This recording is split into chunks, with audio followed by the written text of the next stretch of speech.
Dude got the glass. Yeah. Let's go. And today we're going to be getting you guys ready for game 2 of the NBA Finals, featuring the Golden State Warriors and the Boston Celtics. Now, if you're living under a rock and didn't see what happened in game 1, Boston stormed back in the fourth quarter and winning that game 120 to 108 by hitting 9 threes in the fourth quarter. Now, going into game 2, what are some of those game adjustments we are looking on the Warriors' perspective and as well as the Boston's perspective? So, since Tunde, you picked Boston to win this series, what do you think the expectations will be going into game 2? Sorry, one moment.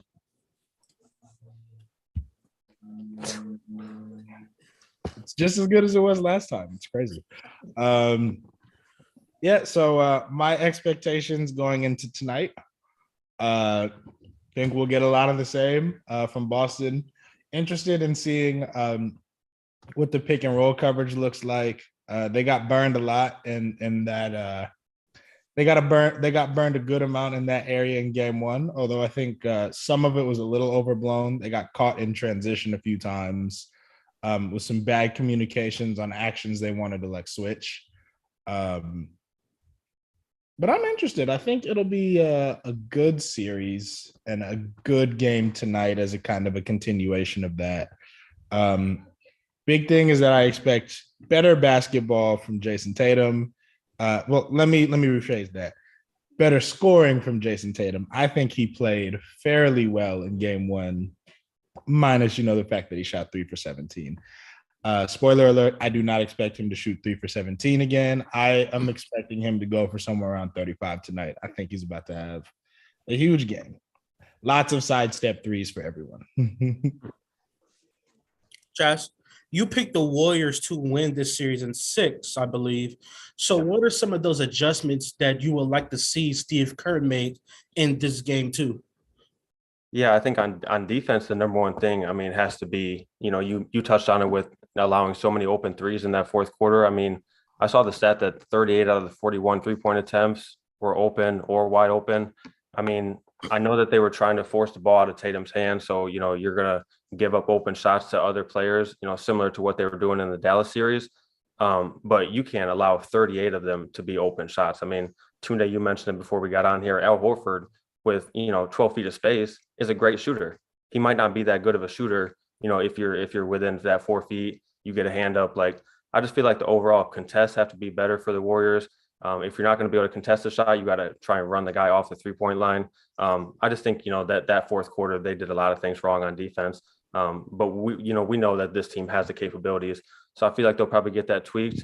But they can't continue to allow so many open shots. I would say that's probably the biggest thing, at least for the Warriors defense. Yeah, I kind of agree with both of you. I don't think the Warriors respected White, Horford to entrust in them to be able to hit those shots in crucial situations, and they were able to connect. So I definitely expect Steve Kerr to play someone like GP2, to play someone like Kuminga Moore, to actually, respect the others of the Boston Celtics.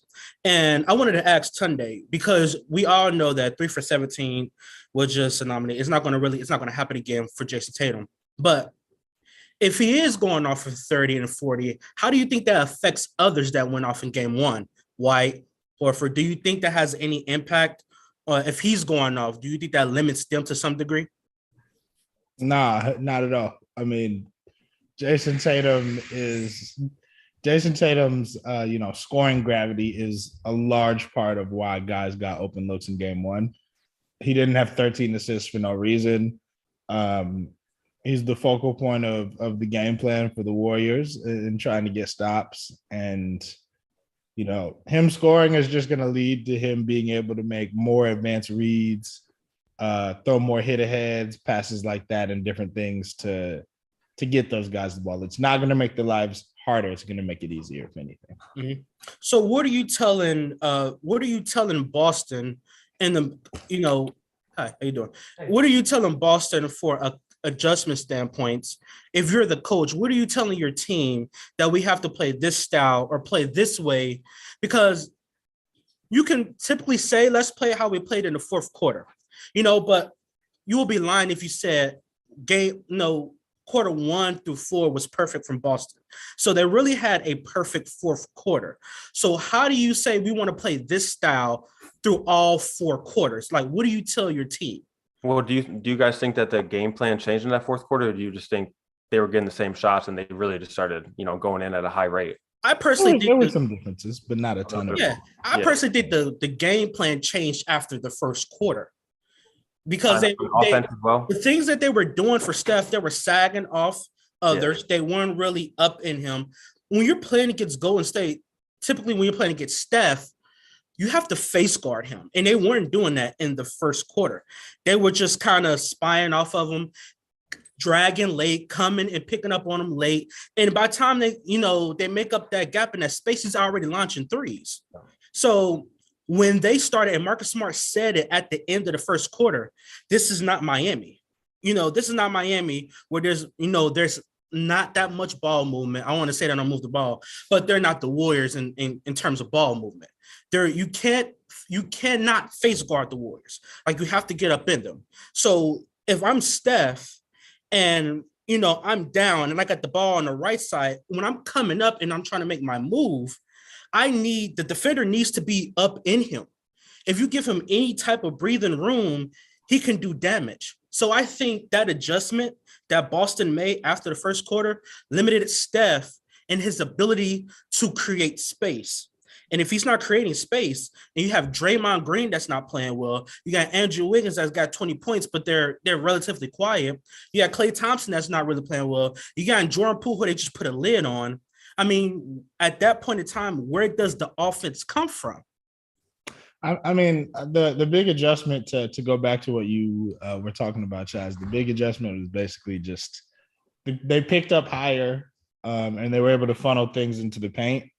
And then as far as pick and roll actions went, they stopped letting Robert Williams get caught in pick and roll situations because I don't know if y'all noticed, like, that knee of his, it's a problem. He doesn't look like he can move at all. Yeah. I know what that feels like. But anyways, so there were a few times the Warriors tried to go pick and roll with Robert Williams' man, and it was kind of interesting to watch the game within the game. The Celtics kept switching him onto different people, and then the Warriors would just try to bring that guy to set the screen. So there was a play in particular I think encapsulates that really well, where they tried to switch. Like, the Celtics put Robert Williams on Andrew Wiggins to avoid the screening. The Warriors tried to bring Andrew Wiggins up to set an on-ball screen. And then Al Horford, instead of Robert Williams going with him, Al Horford just ran up off his man. Robert Williams drops back to Al Horford's guy, and they pre-switched the screen basically before the Warriors could even get into it. So they did a few things different, but I think it was pretty clear that they made a few adjustments on the defensive end. I mean, Danny, like you talked about, they were allowing a lot of stuff in transition. I think you guys both said that. It just seemed like they weren't. I mean, usually when Golden State gets a rebound, whoever's guarding Steph automatically darts towards him. It seemed like they were getting, letting him get out on the wing a little bit in transition, letting him, spot up just past half court. And we know when he catches that, he's already in range. And then as well as that, we saw, I mean, at least probably 5 to 10 times somebody get caught in drop coverage. I know Jordan Poole also scored off of it. I think that was mainly Robert Williams. I know Tice got caught in it once, but he didn't come back in the game. So I'm expecting them, especially in closing lineups, to not play Robert Williams as much. But what did you guys see differently from Boston in that fourth quarter offensively? Because to me, I don't really know what Golden State has to answer them. I mean, you either force the ball out of the wings, out of their hands and create open shots for other guys, or Tatum and Brown continue to get to the rim like they were doing. I think, and I want to go back real quick to the point that you were making. I think the Warriors could do a lot of things differently to avoid that fourth quarter. But what I wanted to go back to real quick is that the difference between Miami and Golden State, the difference between the two teams is that you're going down lane with Miami. So Miami is going down lane looking to go inside the paint and make a play from there. Golden State has the ability to stop on a dime and pull up. Steph Curry has the ability to stop and pull up from the logo. So you can't force them to essentially dive to the rim. And that was the biggest adjustment I think Boston made. In the first quarter, Boston was allowing Steph to get anything. Like, he was allowing him to go anywhere, get any type of shot, because they were trying to play them like they played Miami. And once they realized that Miami does not have the spacing, Miami does not have the shooting, they do not have the ability that Golden State has to spread the floor, is you're going downhill when you're playing Miami, because Jimmy Butler is looking to go in the paint, either make a layup or dunk, or he's passing it out. With Golden State, the whole objective for them is they can shoot perimeter shots. So I think they stopped doing that. They stopped basically sagging off. That basically stopped letting Golden State essentially get anything they want to, and they started to face guard them the way that they should have started from jump. And I wanted to touch on that point that you made real quick. I think Golden State now respects the others. They let Al Horford and White get any shot they want because they were sagging off other defenders and other players. I think now that they know that they have the ability to make those shots, you will see better tight defense from Golden State here on out. You have to play someone like GP2. He has to play. You have to play someone like Kuminga, because those are, although you can't really necessarily rely on their scoring, you can rely on other things that in that closing lineup, Golden State simply did not possess. So are you saying that like GP2 and Kuminga should be in the closing lineup then? No, what I'm saying is GP2 and Kuminga played 1 minute. GP2 didn't play at all. So what I'm saying is you have to use those guys in some form or way or fashion. You can't have a hell of a perimeter defender just sitting on your bench. You're not being able to use while your team is giving away the lead. I'm not saying that he's the solution. What I'm saying is you need to exhaust all solutions to figure out how to solve it. So if he's just sitting on the bench, that's not doing nothing for Steph. That's not doing nothing for your team. Put him out on the court, see what he can do, see if he could slow down Jayson Tatum, see if he could slow down Jalen, because he can stay with them one-on-one. Now, they might take his lunch money, that might do whatever, but he's going to hold his own. They might get 30, but it's going to be an inefficient 30. So that's better than them being 10 for 15, scoring 30, 35 points. They might be, 7 for 15, or they might be 6 for 15, or they might be 4 for 15. Get a lot of their points from the foul line. So you have to try something. Even though they might score 30, it might be an efficient 30. If I'm Steve Kerr, I just have to figure out, how do I stop the onslaught that they put on in the fourth quarter? Because it was an onslaught. 40-16, that's an onslaught. So how do I limit that? I think my issue with those is just like, I don't think Kuminga's there yet. And as, explosive as Gary Payton II is, he's, I think he's going to be too small for the guys that you're asking him to guard. I also think it's going to be a problem when you get to the other end, right? I know Gary Payton is coming off that injury because Dylan Brooks decided he didn't want him to play in the rest of that series. And then decided to take a huge cheap shot at him. But like, even when Gary Payton II is, when he's completely healthy, he's not, somebody who scares you as a perimeter shooter, as an overall scorer. I don't think that's the point for the Warriors. Well, I think it has to be the point for the Warriors, because a large part of why things went so downhill in the fourth quarter is because at pretty much all points in that quarter, they were playing at least two guys who were non-scoring threats. And the Celtics were able to just shrink the floor because they weren't guarding those guys. They weren't guarding Kevon Looney. They weren't guarding Draymond Green. They weren't really guarding Andre Iguodala.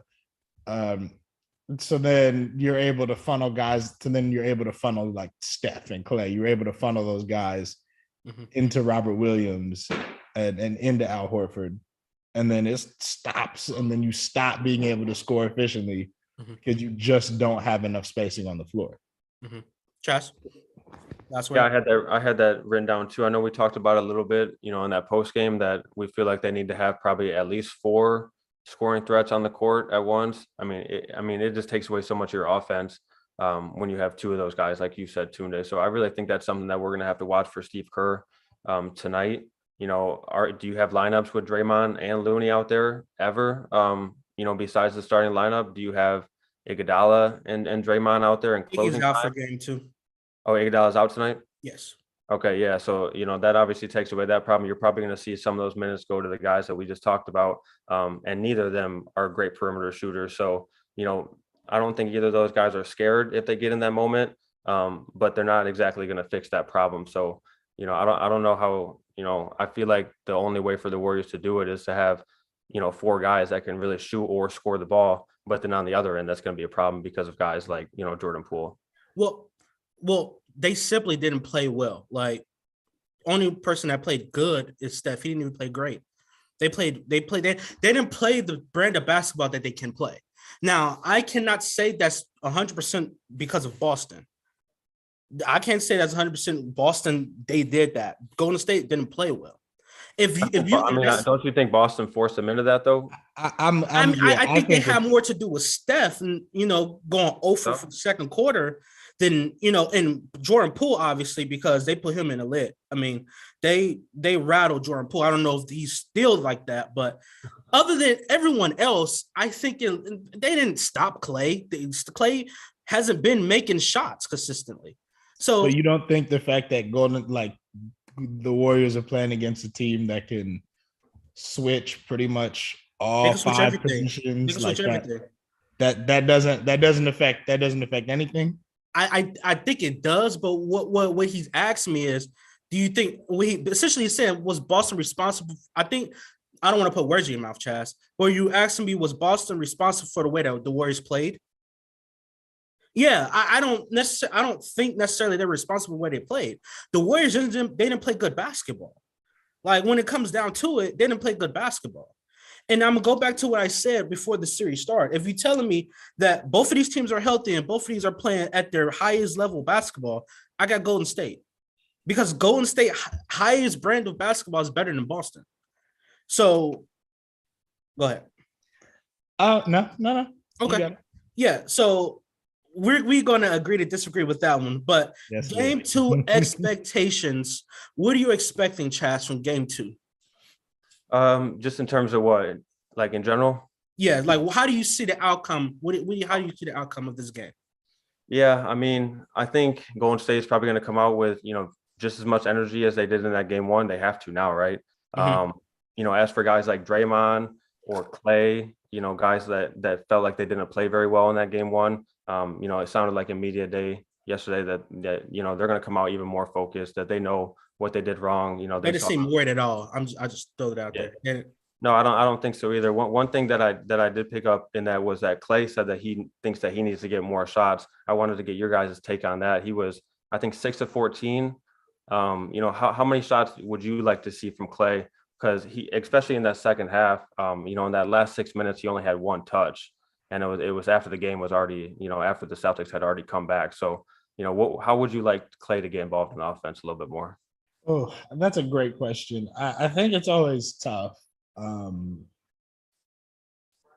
think it can be tough to look at basketball and say, like, this player should take this many shots, this player should take this many shots, especially when you've got an offense like the Warriors where things are supposed to be kind of one action flows to the next, and it's very much, it's supposed to be about timing and reads.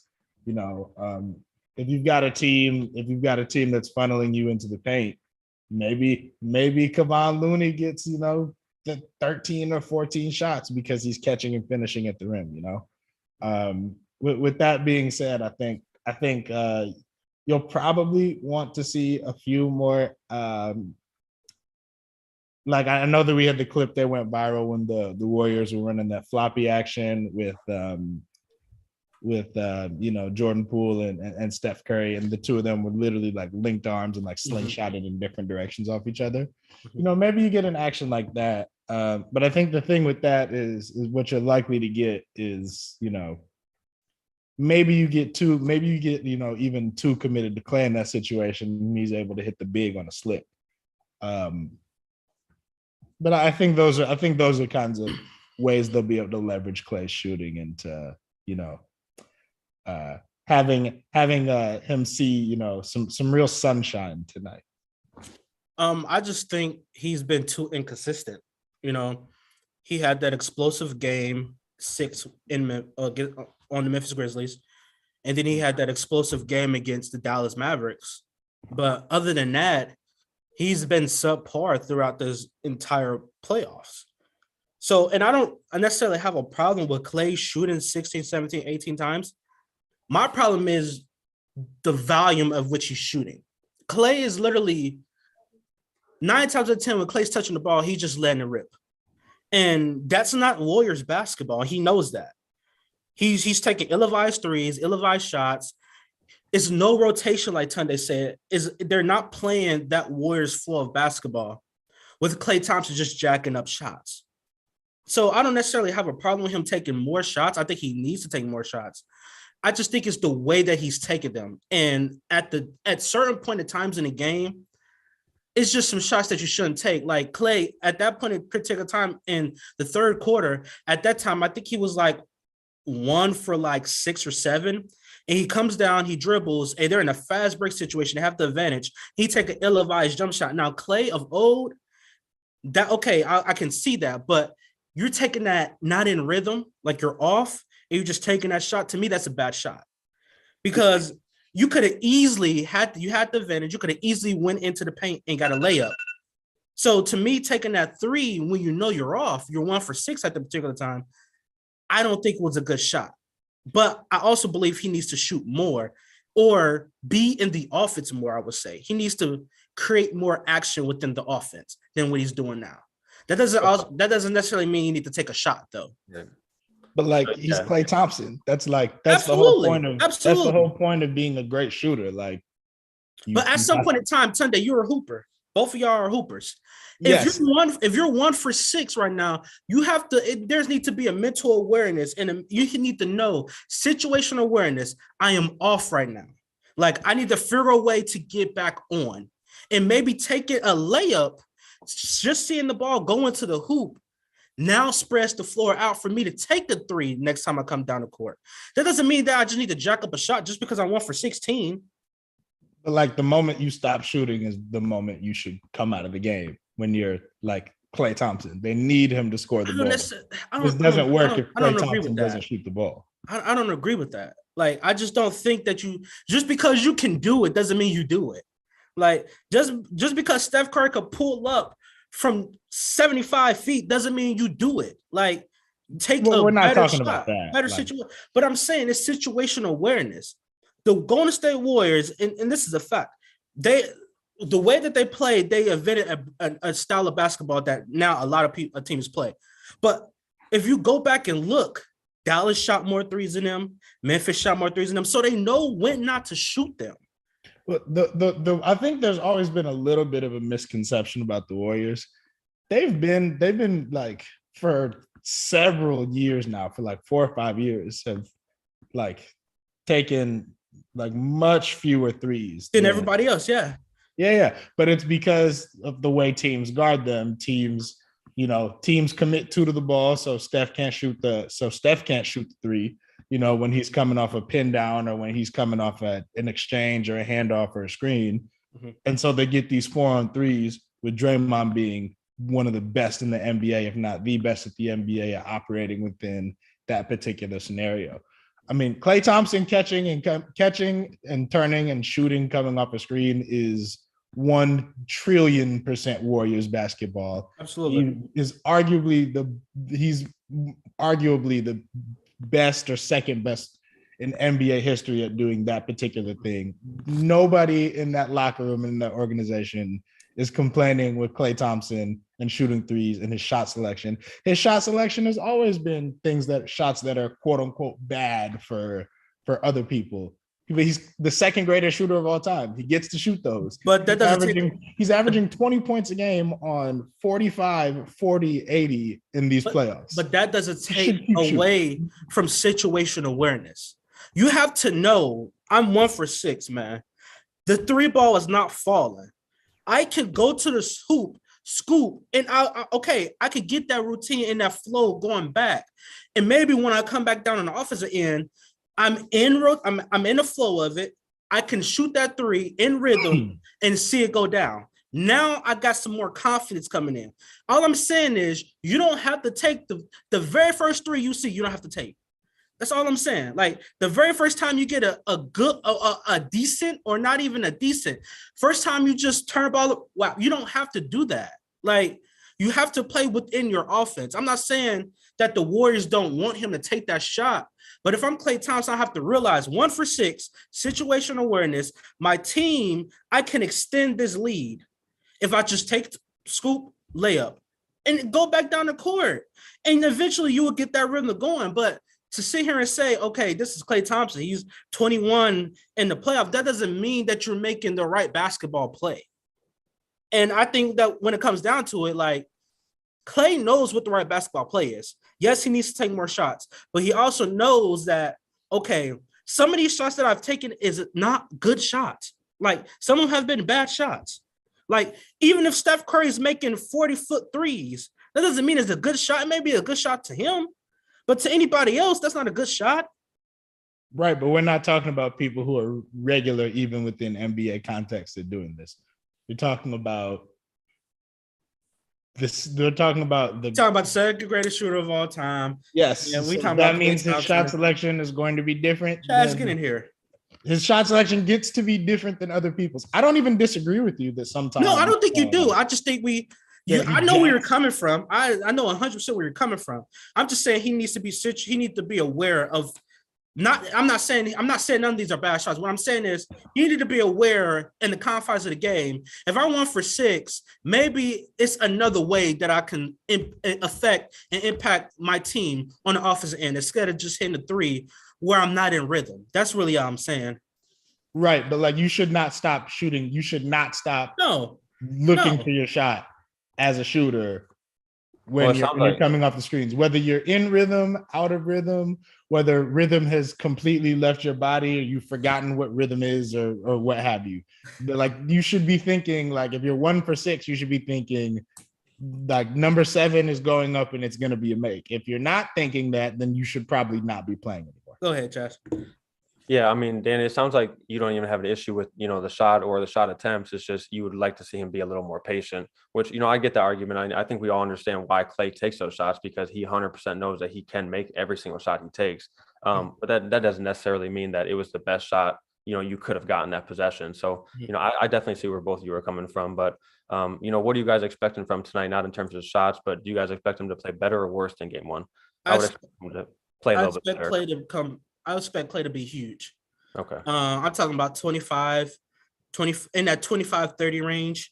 Okay. If they could get that from him, the Warriors should win this game. Yeah. Tunde?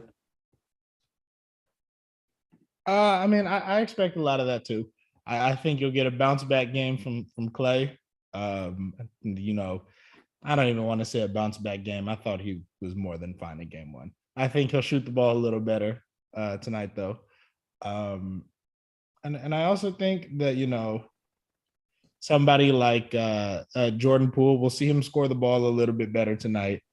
At the end of the day, I didn't pick the Warriors to win this series, and I think I picked against them for good reason.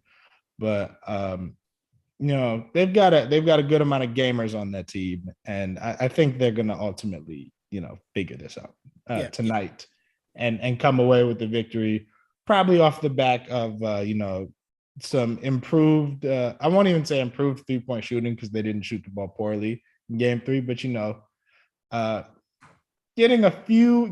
forcing a few more misses from the Celtics role players. And I'm guessing another one of their patented third quarter runs. Yeah.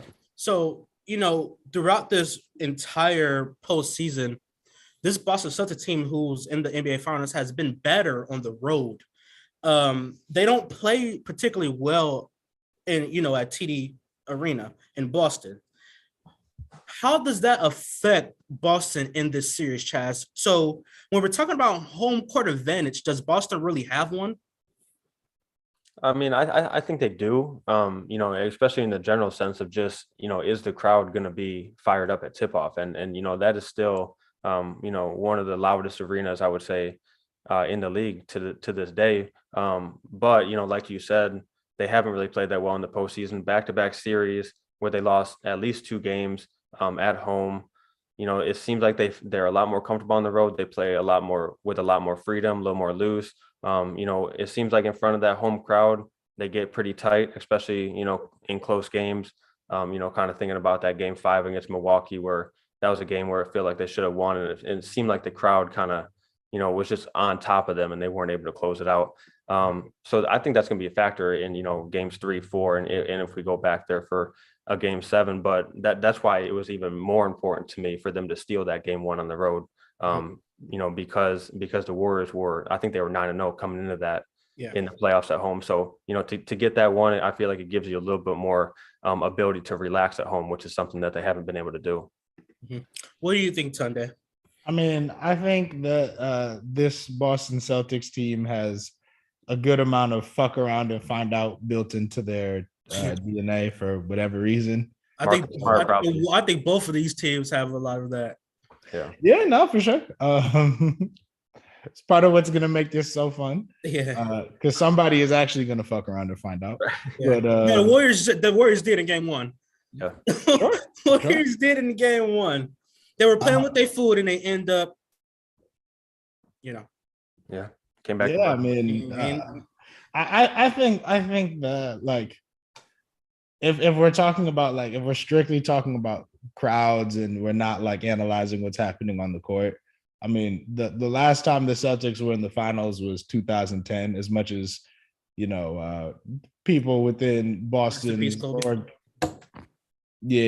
as much as the people in the Celtics organization will talk about how storied the organization is and this and that, they've won 1 championship since 1984. And most of the championships were won when there were 8 teams in the league. People smoked cigarettes and drank beer at halftime, played in Chuck Taylors, and like segregation was a part of the United States. I think the fans will be more than excited to watch NBA Finals games at home. There will be a loud crowd. I'm sure the Celtics as a team will be up for those games. I mean, I think that all of these teams, both of these teams are capable of winning on each other's floor. You guys have heard me cite this stat before, but the Warriors winning 1 away game in every playoff series under Steve Kerr is like, it's phenomenal. It's an absurd stat. It's an absurd stat. That's crazy. And it goes to show you again, like, the mettle of the Warriors, of this Warriors core. But like, they're not going to go into Boston scared. I also don't think that means Boston doesn't have, a home court advantage of some kind. I think, you're talking about 2 elite basketball teams, and sometimes they get you and you just shake your hand and shake their hand and tip your cap. Yeah, for me, I think Boston, they definitely have a home court advantage. But I think it's kind of the pressure, as each of these, series progress, and now they've made it to the NBA Finals, is like the pressure has amped up, 10, 20, 30. Now it's 100. Now you're in the NBA Finals now. Knowing, now it's all the history, it's all the legacy, it's all of, the previous, the Paul Pierce, KG, the Ray Allens, the Larry Birds, everyone that's done it, before. Now you have to kind of live up to that standard and that legacy. So I can see a little bit of that affecting them to, especially this version of this Boston Celtics team. They've never done it before. So I can see why they have a better away record than home record. For the Warriors, to me, I think no place is like Oracle. they have, this $1 billion arena is nice, but nothing's like Oracle. So they have I think they're still establishing that new fan base. They really only get hyped and, cheer, third quarter, maybe fourth quarter when the Warriors are making, one of those runs in the third quarter, or they cutting the lead down in the fourth quarter.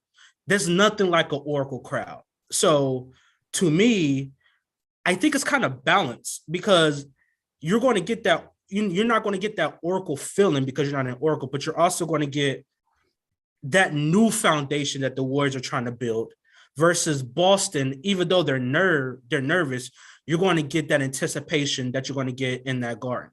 So I think, to me, I don't lean one way or the other. I think there is their neutral stomping grounds. As I said before, this is probably the most evenly finals I've seen in the last 5 years.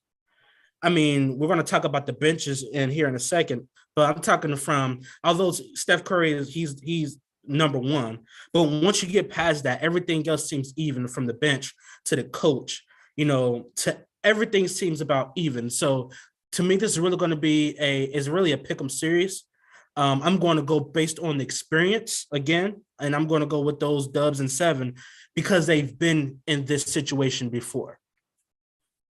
So you said, you don't think either one of them really have a home court advantage over the other now? No, I think both teams could win in one another's house. Yeah, I think obviously Golden State lost at home, and I definitely think Boston could lose at their home in Boston. So I don't necessarily think when it comes down to a game 7, and you're in, if it goes that far, and now you're in San Francisco, now it's time for that crowd to show up. Now it's time to have that Oracle feeling to it, because to me, that would be a home crowd advantage if those fans come out and show the type of love and appreciation as those Oracle fans. So if it goes that far, I definitely think the Warriors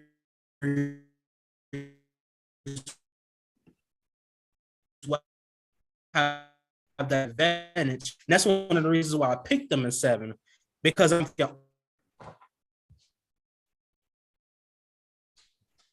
all of the other of the game with them. Did we lose you? Yeah, Tunde, can you hear him? Yeah, I think you might have cut out a little bit there. Yeah, I think you're good now, though. I think we're good now. That feeling you're speaking of, by the way, that Oracle feeling, or I guess the feeling you're feeling inside Chase, by the way, is gentrification, my friend. That's what that is. I live, again, for those who don't know, I live in the Bay. Oracle was where, the people who have actually, the Warriors have, been a part of that community for a long time, when they were a trash franchise for the better part of 45 years. And the Chase Center is where all the tech money is. But the people who love the tech money, or the people who have the tech money, don't love you like that. They just have money. It's a little bit different, Man. It's a little bit different when you're just going to the game to be at the game than, going to cheer on the team that you've invested. And being a fan, that you grew up with, and like right. you love forever. Like there's a difference. There's a difference. The people at Oracle definitely has to be a top 5 fan base that I've ever experienced. Oracle, it definitely is top 5 for me. Like that crowd from that 2015 to 2019. Like that era, even when they weren't that good, like you said, that crowd was wild. So looking at the NBA, covering NBA, and then just being a fan, I'm like, oh, if it's one place I want to go, I want to go to Oracle, and I want to go to Milwaukee, because even though nobody really wants to go to Milwaukee, that fan base is crazy. I love that fan base in Milwaukee. I don't want to go there to live. But that's why I wasn't too high on Miami, because Miami really doesn't have a fan base. It's so much stuff to do in Miami. I ain't about to go to the game. I know somebody from Ohio not saying disparaging things about Milwaukee. No, I love Milwaukee. Not as the fuck is there in Ohio that's so great. Okay, listen, you're in. I can't say anything to you because where you're at right now. Uh-huh. Yeah. I'm not even gonna go there. But all the advantage that I have is way less expensive than it is there. But me and Very Chad's true. in the same boat here. All right, we're in the same state, and I mean, it's not wonderful. I guess. I mean, it might be wonderful for him, but it ain't wonderful for me. I love Michigan. I mean, you're not. I love that place, truly. Oh, whatever. Bench impacts. See how I try to slap that. Before we jump to the bench, do you mind if I ask you one more question? Yeah, let's go. I wanted to get both of your guys' takes on Draymond real quick, just because, we talked about Klay, how we expect him to bounce back. What do you see from Draymond? That was probably one of his worst finals games ever, 2 for 12, and didn't really have the impact elsewhere that he usually does. Tunde, go ahead. Yeah, I keep seeing people be like, Draymond's got to be more aggressive as a scorer. I would argue it would be fine if he was. I would argue they'd be better off if he was less aggressive as a scorer. I'm fine if he takes one or two of those dare threes that they're giving him. And he's gonna have to finish better at the rim, but he doesn't need to be like a few times he caught the ball ripping through, trying to score. He probably doesn't need to do all that. That being said, he's got to be better. He's gonna have to be better on the defensive end, in particular with Al Horford. Al Horford made 6 threes in that game, and I would say 2 or 3 of those, just off the top of my head, were Draymond just essentially daring. Not recovering. Yeah. Yeah, exactly. Just daring him to shoot. Can't give those up. I don't know why you would give him those in the first place. Al Horford is a really good shooter. So yeah, I mean, just I expect that Draymond Green will be much better tonight, but that's because we've seen Draymond Green. He's a known quantity at this point as an excellent basketball player. He is much better than whatever that was in game 1. So, do you guys remember Draymond Green in 2015? That has to be, I think it was 2015. That game that he had against Cleveland, they played Cleveland so many times, I can't even pinpoint which year it was. But that 2016 game 7 where he scored 32. That to me, potentially, now I have to go back and do my homework. But that's probably a top 2 Draymond Green game I've ever seen.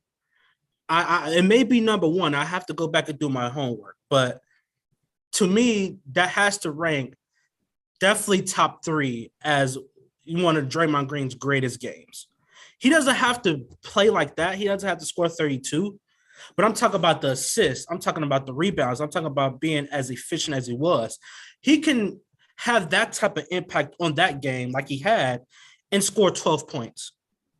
He could have that type of impact that he had against Cleveland with only scoring 12 points. I think the impact of Draymond Green is so underrated in this series to others. Now, we know how important he is to the Warriors, but I think to others, his impact overall on this Golden State Warriors team is so underrated. They move as far as he take them. I know Steph is the head of the snake, but Draymond Green makes that offense. The ball movement, the screen setting, getting Steph open for threes, screening for him to go to the rim. He makes everything go. So even if he's not scoring, Steve Kerr can't really say anything.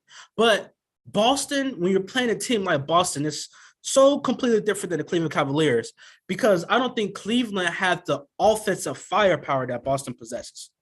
They had LeBron, they had Kyrie, they had Kevin Love, but outside of those 3, there really wasn't a lot of firepower. I think they had. Don't slide, JR. No, come on now. Them a little I'm trying to see. They had a 3-point threat, but I can't remember his name. Yeah. So they had some pieces, but I think Boston has. I mean, you're talking about White. You're talking about Big Al. You're talking about Tatum. You're talking about Brown. You're talking about all these other pieces that Boston have. To me, obviously, I don't think they were better than that Cleveland Cavalier team, but because they had LeBron and he trumps everything. But I think from that standpoint, if he plays the way he played against that Cleveland Cavaliers team, without even scoring 32, the Dubs come out with a win. If he's that aggressive, I think they win.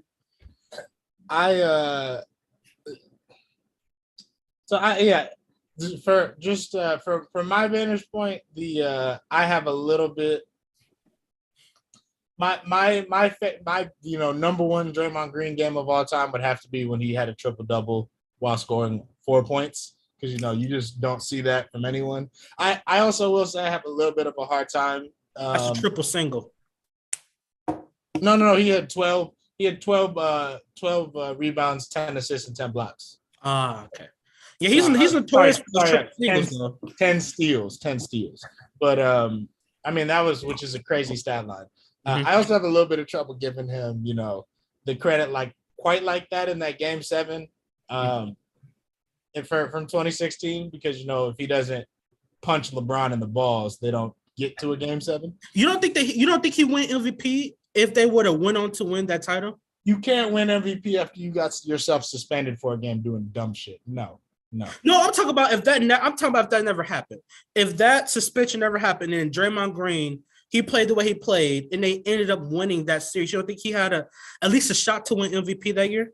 Well, no, because they would have given it to Steph, 1. And 2, if Draymond Green doesn't go do all that stuff, that series realistically is probably not going to a game 7.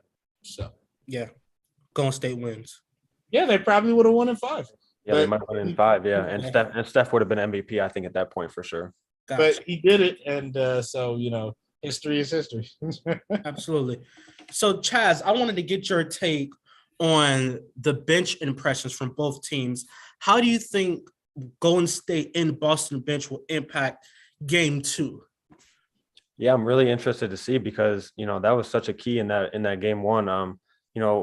Boston barely outscored them. I think it was 32-31, I believe. From the benches, but with Derek White scoring 21, and then Jordan Poole on the other end struggling so much, with only 9 points, I feel like that was a big difference. The Warriors expect and need, guys like Poole or Porter or somebody else on the bench to step up and have some contribution. The Celtics, I feel like, they got it from White, they got it from Pritchard. Grant Williams didn't play very well in that Game 1, so I feel like they have a couple options where they're going to continue to get the open looks that they had in that Game 1.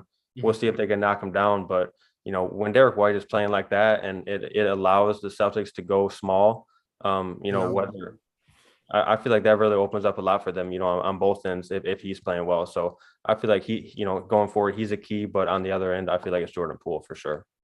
Tunde? Benches will be important both ways. I think Derek White, Derek White and Grant Williams is going to be big to see what they do on, Boston's side. Boston, I think, is pretty comfortable again, just switching everything and trusting the guys to live on islands.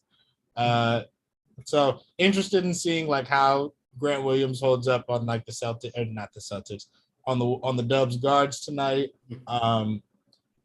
Conversely, I think whatever the Warriors get out of Jordan Poole offensively is going to be absolutely necessary to beat a switching defense. You need guys who can go get a bucket. Jordan Poole can definitely go get a bucket. And then it's whatever contributions they can get from. I'm interested in seeing if GP2 re-enters the lineup tonight, or gets back in the rotation off his injury. Or if Jonathan Kuminga gets some minutes. I wouldn't be surprised if he got a few spot minutes here or there. Or if Nemanja Bjelica gets some minutes. I think he probably should get a few minutes to see if they can't grease the wheels of the offense a little bit. So bench is going to be huge both ways. Yeah, Go ahead, Josh. Quick, Danny. I was just going to say, with Iguodala out, I feel like Kuminga and Bjelica, who only had 1 minute, I feel like one of those guys is going to have to play probably double-digit minutes tonight. So that's going to be, important to watch. You mentioned something that I wanted to kind of drive home real quick. You said that Boston thoroughly outscored Golden State bench. No, it's 32-31. 32-31 in favor of Boston? I believe so, yeah. Yeah, so even with them thoroughly, outscoring them by a couple points, Golden State did not play well. I'm going to drive that point home. Golden State did not play well. The bench did not play well. No one particularly played well. Steph played okay. He played good. He didn't play great. It's the fact that they didn't play well and they were still somehow in a position to win this game before the fourth quarter started. So that tells me Golden State took their foot off the gas. Steph Curry took his foot off the gas. You said Steph didn't play well? No, I don't know. Steph played it good. He didn't play great. Okay. No, Steph, he didn't score in the second quarter. He scored 13 points after the first quarter. He didn't play good. I mean, he didn't play great. He played good. I don't think that's a great game, So No. he played well, but he played well enough for that team to actually win that game. The problem is he didn't have any help. If Golden State, if Steph get a little help, I think Golden State wins that game. So I think for me, if I'm Golden State, and I see why they're not really sweating it, no one's sweating it, because if I look down the line and I say, other than that fourth quarter, we outplayed Boston. Boston won on this late run where they could not miss from three, and you had people having out-of-body experiences, Alfred and White, playing the game of their lives, and they could not miss. Am I going to bank on that happening again? Absolutely not. Am I going to bank on them hitting 9 threes in the fourth quarter? Absolutely not. Can I play better defense than what I played in that fourth quarter? Absolutely. Even if they're making those type of shots, I can say I could play better defense, and I can still live with that, even if they make 9 threes. The fact that I could look at the board and say, okay, this is how we played defense in the fourth quarter, and this is the reason why they won. Because we didn't even play defense. We left Horford open. We left White open. We left all these players open because we didn't show them any respect. And now you have to respect these guys. So now I think Golden State will come out with a different mindset. They're not sweating it. Golden State, I think they're in a good position to take game 2. And now we're going to go back and we're going to go to Boston with a 1-1 series. And then we see what happens from there. I mean, I feel like that fourth quarter run was definitely the biggest factor in the game, but I felt like the Celtics also outplayed the Warriors significantly for a stretch in that second quarter, as well as playing really well, at the tail end of the first quarter when they got it back to a 4-point lead. So, I mean, Draymond Green. Golden State Warriors played better. I think they played well in spurts. I don't think Golden State put any particular quarter other than his first quarter. The Golden State Warriors played good in spurts. They didn't have a quarter where they just played great. Even the third quarter when they outscored Boston, they made that comeback. The Golden State Warriors didn't play great. So to me, you could say Boston, typically played a better game, but then I could say, okay, Golden State played great in spurts. They didn't even put a full 12 minutes together of play of good basketball. So I could look at it both ways. I just think Golden State, the reason why these guys, to me, over the last couple of days has been so relaxed, because if they're literally looking at the stat line, they're saying Boston played out of their minds for 12 minutes. That is I've never seen a perfect fourth quarter like that. So they're saying, what's the likelihood if that happened in 3 more times? And I don't think they need that to beat the Warriors. I don't think so either. But if you're not going to play that type of way, if Boston is going to play how to play in the fourth quarter, they're going to sweep the Warriors. If White, Horford, all of these players play how they played in the fourth quarter, the Warriors have no chance of winning this series. They don't have a chance. But you don't anticipate those guys playing like that. They're not going to play like that for another 3 games. So now it comes back to the pack. It comes back down to an even matchup, because if those guys play like that, it's not even to me. So I think that's what the difference is.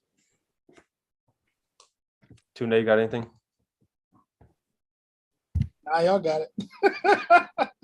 Y'all got it. I mean, all right. I think if you get a combined like 50 points from Al Horford and Derek White, then they will keep winning games. But I also don't think Boston needs that to keep winning games. So that's all I got. We'll see. What's Tatum's stat line tonight? Mm-hmm. I'll say he goes for 26, 6 and 5. Sunday. Oh, I'm gonna go bigger than that. I'm gonna go with 37, 7 and 4. What's Steph's stat line? I need that. Wait, I gotta hear your Jayson Tatum. I'm gonna go Tatum 25, 7 and 9. Okay. Don't let Jayson Tatum have a big night. This cup right here is going to get a lot bigger in the next show. 37. I'm going to say Steph goes for. I'm going to say Steph drops a 40 piece. Okay. I think Steph going on 46 and 5. 46 and 5. 46 and 5. 6 Oh, rebounds, okay. 5 assists. Yeah, I don't think that's unreasonable. I'll say a little bit less. I'll say 35, or I'll go 36. He has been rebounding the ball well. I'll say 6 and 6. 6 and 6. I like that. Tunde? Man. I'm going to go 44, Ooh. 5 and 4. I mean, Boston. You go 44, they won in the game. I mean, I do think Tatum at 37. Yeah. I think we're going to get a great game. I do think Golden State is going to win tonight. I mean, just the nature of the defense Boston plays is going to require guys like Steph and Jordan Poole, who, are so good off the bounce and win in a lot of ways by scoring off the bounce. Like, they're not going to have a choice but to do that. So I think you'll see that tonight. I think Steph is gonna have to do that and gonna have to look for his. Before we leave, as the game is getting ready to start, game 2 of the NBA Finals is minutes away. What's that underrated stat line for you, Chaz? Who's going to have an underrated game? I'll say from either team. Yeah, I'm gonna go with a Warrior. I think Golden State wins it, in a pretty close game, but I'll say Kevon Looney. I think he has a good night. What's the stat line? Maybe a double-double. Helps him play, helps him go up against those bigs a little bit more. But I don't know. I feel like it's gonna come from most of the guys that we expect, like Steph, Klay, and Draymond. If all three of those guys play well, and I expect them to, then I think Golden State's gonna win. Tunde? Well, I was gonna say Kevon Looney, but Chaz can't have his own thoughts. I guess it's fine. I'm not mad. I'm gonna go with a super, super deep cut. Then y'all keep hearing me mention his name, but I think Nemanja Bjelica will probably play some of the Iggy minutes tonight, somewhere in the 10 to 12 range. I would imagine. Wouldn't be surprised if he helps. Get the offense turning a little bit. Yeah, I'm going to go with GP2. I think GP2 is going to have 4 or 5 steals, maybe. Maybe like 6 boards, and he's going to have some highlight plays on either the offense and the defensive end. I think we're going to get at least 2 dunks, maybe. So I'm going to go with him as. How much do you think he plays tonight? First game back, I don't know how. I think they're going to limit him. I think they're going to use him in spurts. I think he's going to play anywhere between that 12 to 15-minute range. Don't want to push him too much, but I think they're going to use him in key possessions. I'm curious to see what type of defense the Warriors play. They played a little box and one game 1. I was shocked. They played a couple possessions of box and one. That worked a little bit. I mean, I was shocked that they went to it so early in the series, but it worked on the couple of possessions they ran it. So even the zone worked a little bit. So I'm curious to see what type of defense they come out of the gate with. Again, you have to respect Al Horford and White. You have to respect all 5 players, that's in Boston lineup, and you have to respect their bench, because they all could come in and can hit some shots. But I think Golden State, ultimately, if I'm rating Golden State game from, a scale of 1 to 10, I'm going to say that was a Golden State probably at a 4. I think they have so much more that they can offer. And the 4 is really Steph.